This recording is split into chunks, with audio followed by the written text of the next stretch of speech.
What's up, Planeswalkers? It's your boy K-Dog. Got another sweet standard list for you guys. This one we're taking a look at a Naya Mutation deck. So it's pretty similar to my Abzan list, but here we have access to things like Regal Leosaur and Gruul Spellbreaker. So kind of similar idea. We're just trying to flood the board with creatures, kind of go wide a little bit, and then use little buff spells and things like that to pump up the team and yeah, just kind of swarm our opponents. Gruul Spellbreaker is nice because it gives a little bit of a trample option, especially as we're pumping our power and toughness. So let's kind of go over the list here real quick from the start. For Healer's Hawk, of course, is a must for any kind of aggressive white deck. Glass Casket. Even though we are kind of an aggro deck, we're also kind of can be a little bit slow to set up, so to speak. Slow, of course, by current standards. So we do need a little bit of early interaction to kind of shut down our opponent's biggest threat in the early game. Raise the Alarm, another way for us to put additional creatures onto the battlefield. Instant speed, make 2 1/1 tokens is pretty sweet. Paradise Druid also kind of lets us ramp and do some of our top end, or fix some of our mana in our 3-color deck, and it's just a nice 2/1 hexproof creature, which is perfectly fine as well. So the Regal Leosaur is a 2/2 for red and white mana. However, you can mutate it for 3, and whenever it mutates, other creatures you control get +2/+1 until end of turn. So we just get 1 or 2 mutations like this, then we're going to be doing a ton of damage and we'll be able to close out the game very quickly. Banishing Light is another removal spell here to exile any non-land permanent on our opponent's side. Unbreakable Formation gives our creatures indestructible at instant speed, and if we cast it just at sorcery speed, we get +1/+1 counters on all of our creatures, and they gain Vigilance. So it's great against kind of mirror matches where your opponent is playing lots of creatures as well. Of course, the Gruul Spellbreaker is fantastic, 3/3 with Riot and Trample, so we can turn it into a 4/4. And with all of our buff spells like Regal Leosaur, giving it +2/+1, and that Trample comes in really clutch. Cubwarden lets us go wide here as it's a 3/5 for 4 mana, and we can mutate it for 4 and create 2 1/1 white creature tokens with lifelink. So the lifelink on the Cubwarden and the lifelink tokens are fantastic against other aggressive decks as well. So being able to mutate onto like the Spellbreaker, the Paradise Druid, pretty much everything in our deck is not a human. So yeah, works out great. Huntmaster Liger, similar to the Regal Leosaur.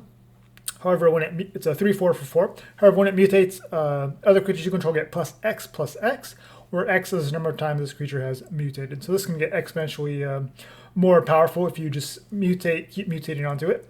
Gemrazer gives us some main deck ways to deal with artifacts and enchantments, and of course another way to trample through as well. And Trostani here at our top end for 5 mana. It's 1/4. Other creatures you control get +1/+1. When it enters, we get 2 more 1/1 white soldier creature tokens with lifelink. And at the beginning of your step, each player gains control of all creatures they own. So this gives our creatures protection from Agent of Treachery and things like that. So they can, of course, steal our lands, which is super obnoxious, but that's just the state that we are in right now. So going to the mana base here, Castle Ardenvale. If we're fighting through removal-heavy matchups, a way for us to keep putting out tokens and generate value, or even like a stalemate, of course. 3 planes. Even though red is kind of our lightest color, we did want to squeeze in 1 Castle Embereth as another way to kind of pump up the team, as we can put 3 mana into it and give creatures we control +1/+0 till end of turn. And then just a single mountain, 4 forests, and then all these shocklands here, and then just a couple Fabled Passage for fixing. And for our sideboard here, we have 3 Grafdigger's Cage and 3 Soul Guide Lantern. Soul Guide Lantern, of course, works great against the cycling deck, so we can exile our opponent's graveyard. When it enters, we get to exile a card from a graveyard just by entering the battlefield. And then we tap it, sacrifice it to exile the entire graveyard from our opponent.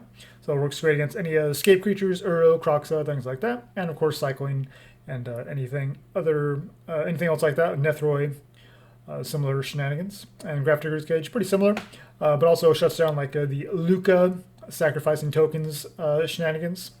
Hushbringer, kind of similar thing, but also works well against the sacrifice decks, as creatures enter the battlefield or die and don't cause abilities to trigger. And then just a 1/2 flying lifelinker is pretty solid as well. Additional Unbreakable Formation for removal-heavy matchups or in mirror matchups as well, to kind of give our creatures an advantage. 2 Conclave Tribunals can come in instead of the Glass Casket when that's not really relevant to the matchup. 2 Gemrazers for those additional removal for artifacts and enchantments specifically. And then Questing Beast, just kind of a powerhouse against especially Planeswalkers or removal-heavy decks, as we can follow up a sweeper with a hasty threat like Questing Beast. So yeah, that's the sideboard. And let's jump into some best of 3. see how the deck does. Naya Mutation. Alright, up against Babile.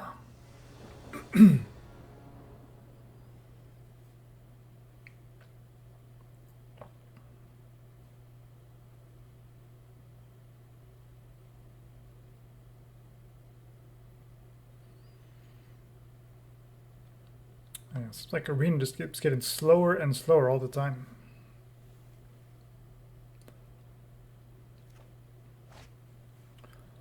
Yeah, this hand seems perfect. Let's keep. Let's give our Tristani. So let's get our green down, Temple Garden. And then we'll just go to Paradise Druid and see where we're at from there. Blue. Now we can just play the Foundry tapped, and then either raise the alarm or Leosaur. Dimir.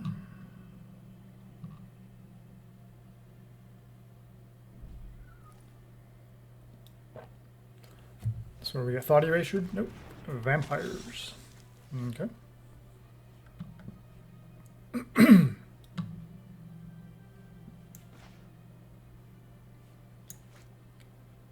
Well, we could do two things here. Let's go and get a Leosaur down, I think. And then just hold it to raise the alarm. And if we draw a land, we can Tristani. Glimmerbell. Okay. That's curious. See if they attack with the Child of Night to gain some life. I'll definitely flash in these tokens and block, as it just has one toughness, so it's pretty easy to deal with.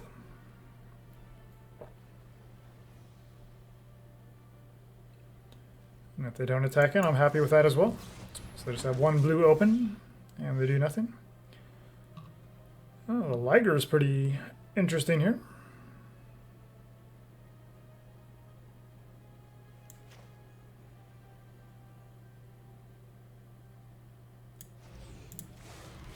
Just mutate onto a token and attack with the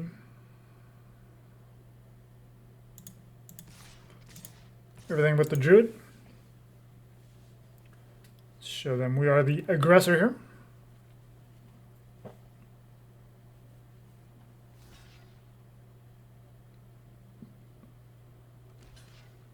Okay, they're going to trade with the token, that's fine. And they'll lose their Glimmerbell. So they lose both their creatures, and we get in for 3. Assuming they're not playing Ritual of Soot and things like that, if they're playing a bunch of 2-drop creatures and whatnot. Cloudkin. Okay, draw a card. And now we can Tristani. That feels pretty good. Let's do that.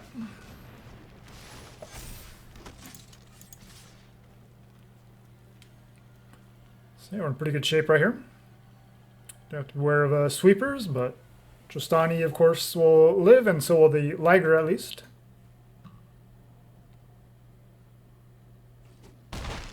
And they take it. Okay. Pretty commanding board presence here. Let's see, of course, Dimir has no shortage of removal options. But we haven't seen anything from them just yet. Okay, so they're going to gain some life with the Child of Night, but they're too far behind, so they scoop it up. Alright.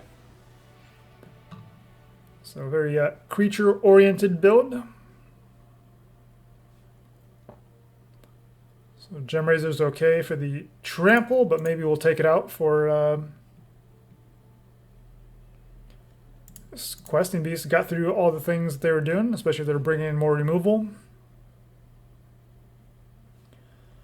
Glass Casket and Banishing Light seem fine as is.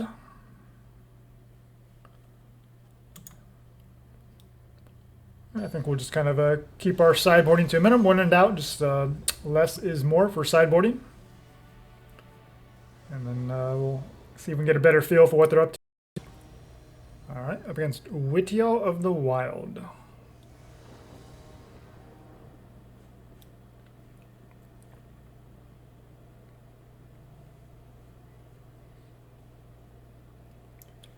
So ever since I put Vivian as my avatar, that's like 3 out of 4 people I get matched up with have Vivian as their avatar as well.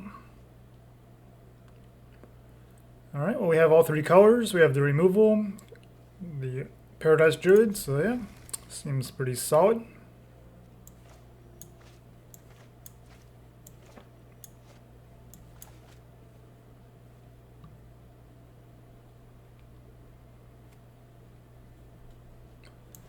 So yeah, on the Foundry, of course, go into Paradise Druid unless they have something like a Knight of Ewan Legion or something crazy like that we need to get rid of.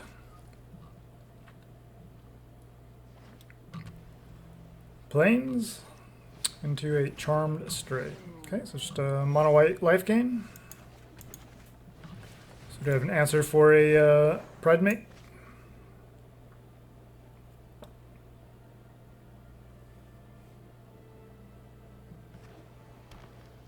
Lesnia, maybe a cat deck? Nope, just life gain. That's boring.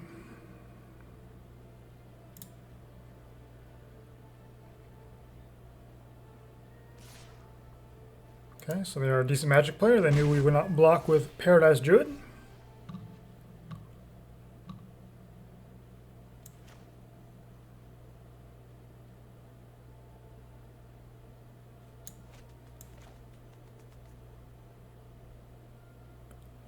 Cubwarden here just to kind of go wide a little bit more.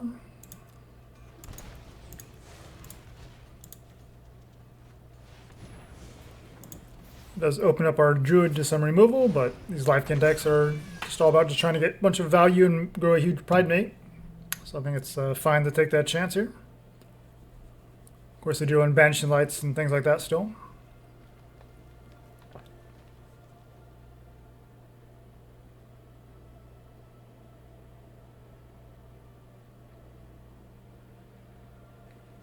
Tempting to casket the Orator, but I'd rather give it another turn to see if we can find a Pridemate. Nope.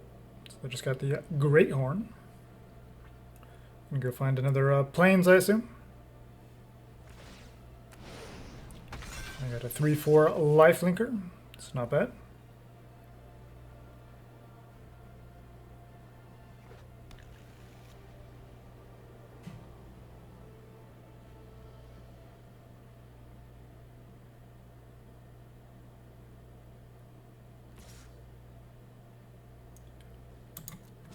Taking a lot of time to work out if that was worth attacking. Okay, so we do have the Unbreakable Formation now.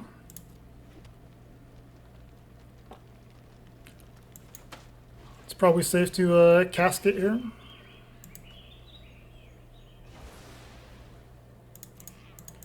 Start pressuring their life total a little bit. We have lifelink as well, so we're not too worried about that.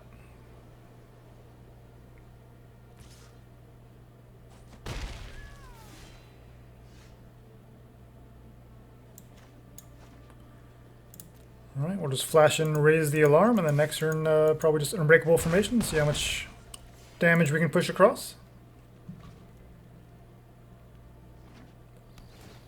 We're both just kind of trading lifelink here. We do have an advantage with 5 on board versus their 3. Greenwood Sentinel. Okay, that's kind of a random inclusion.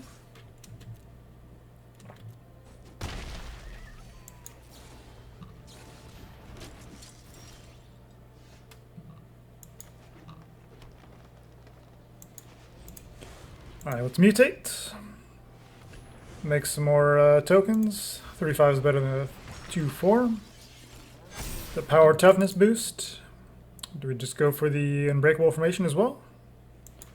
Sure, why not?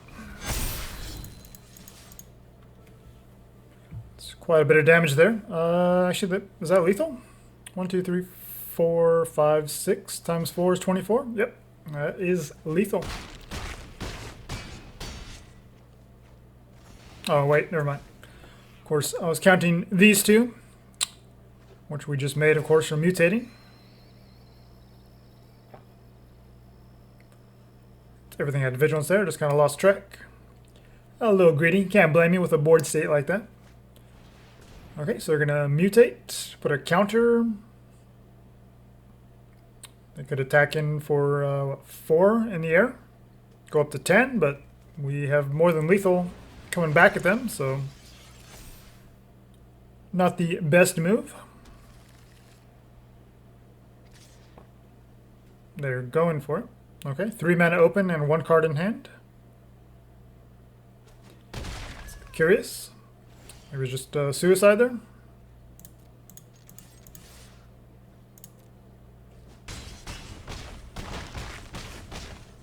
Okay. They just like to turn them sideways. Cool. So we definitely want the Hushbringers. We don't want the Passion Orator doing a bunch of shenanigans. Didn't see any enchantment removal, but we have to assume that they have some. So I think we bring in the Gemrazers as well. And as far as what we take out,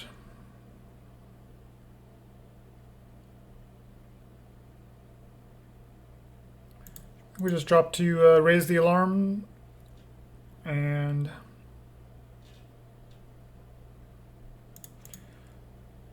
two Ligers maybe. I like the Cubwarden just because it lets us go wide still. I'll try it like that. And if we need to, we can always bring in the Questing Beast in game 3 if they like shatter the sky and do all that, which these Pridemate decks like to do sometimes.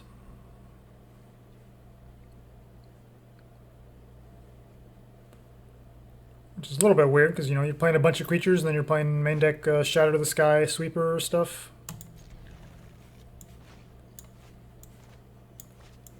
Alright, let's get our Hawk online and then we can shock in and play a Raise the Alarm next turn. Okay, Charm Stray. Or Paradise Druid is good too.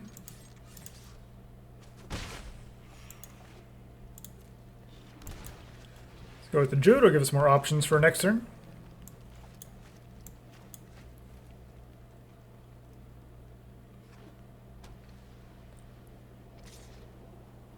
Yep, I know we're not going to block.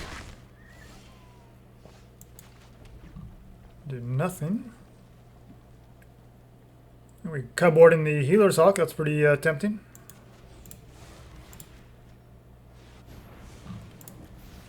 Just to get in through the air.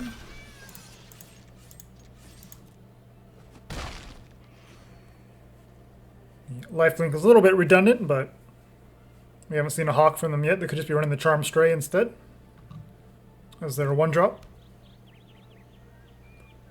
If they attack in here, we'll absolutely trade. See if they have a trick. Nope. I'm just going for the suicide.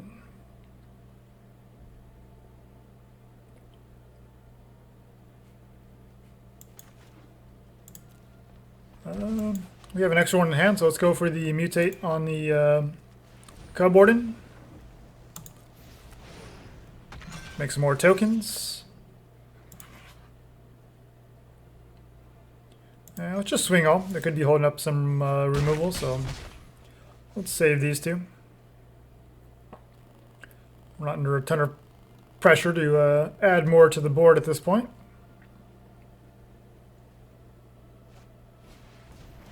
Okay, Sentinel. Spellbreaker seems pretty sweet. Let's go Haste. And if they want to block, let's save the Druid. If they want to block one of our tokens, that's fine. That means they're taking 7, 8, 9. You can't block the flyer. You can block here, but you're taking trample damage, so yeah, put our opponent in a pretty tough spot. And then we still have the Raise the Alarm with, thanks to Paradise Druid and the open mana. So they decide to soak up 2 damage. They're still all the way down to 3. You know, we're just kind of chilling up here at 32. It's pretty good spot to be in. Impassioned Orator. So they can gain a little bit of life back, but I think we just have too much pressure here on the board. And a Tristani here would definitely seal the deal no matter what they do. Oaken Form, okay. Yeah, let's raise the alarm, go wide. Look for a Tristani, nope. We could have Gemrazer to kill the Oaken Form, but they're just dead on board.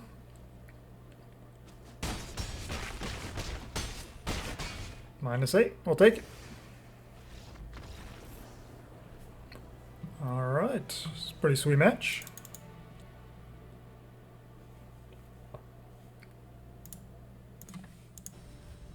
Alright, up against 0 life. Alright, against Nem Omen 2201.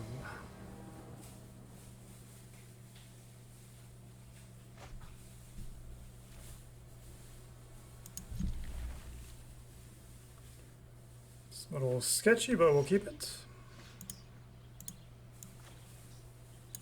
Yeah, Sacred Foundry, who's got the forest we can play if we find a Paradise Druid or something. Or if we need a Glass Casket.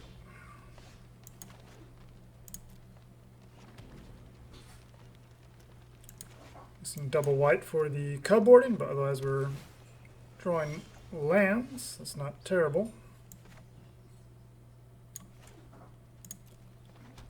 Alright, we'll just raise the alarm on end step. See what our opponent's up to. Skeleton. Okay, it's a nice casket target. They go to exile, so they can't do a bunch of shenanigans with it. And that's basically our turn after we attack for 2. So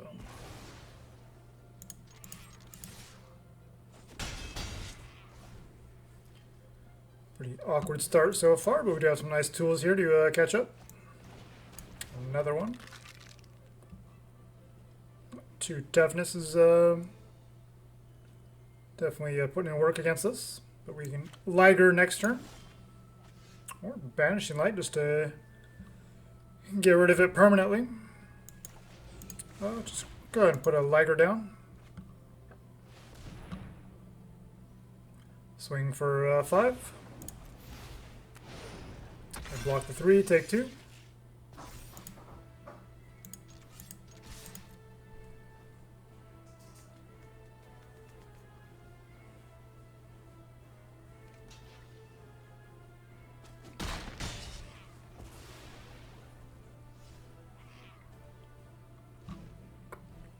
Curious what the skeleton is for. They're doing some kind of sacrifice shenanigans or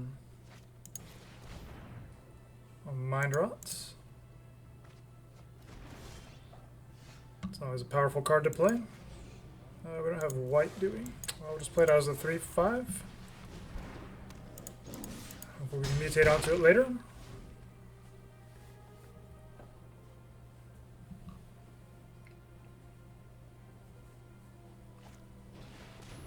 Okay, they destroy our casket, get their skeleton back.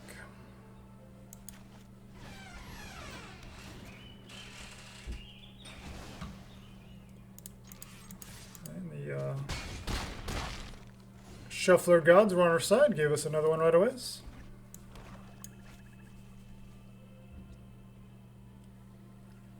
Opponent's down to 5 with their 4-color deck.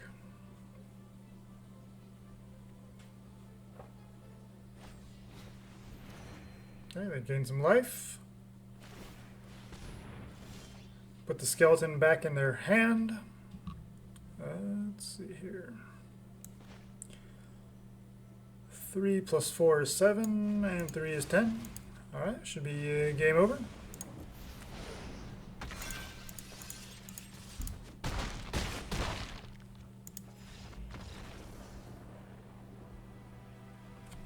Not really seeing much synergy there, so really don't really know what they're up to.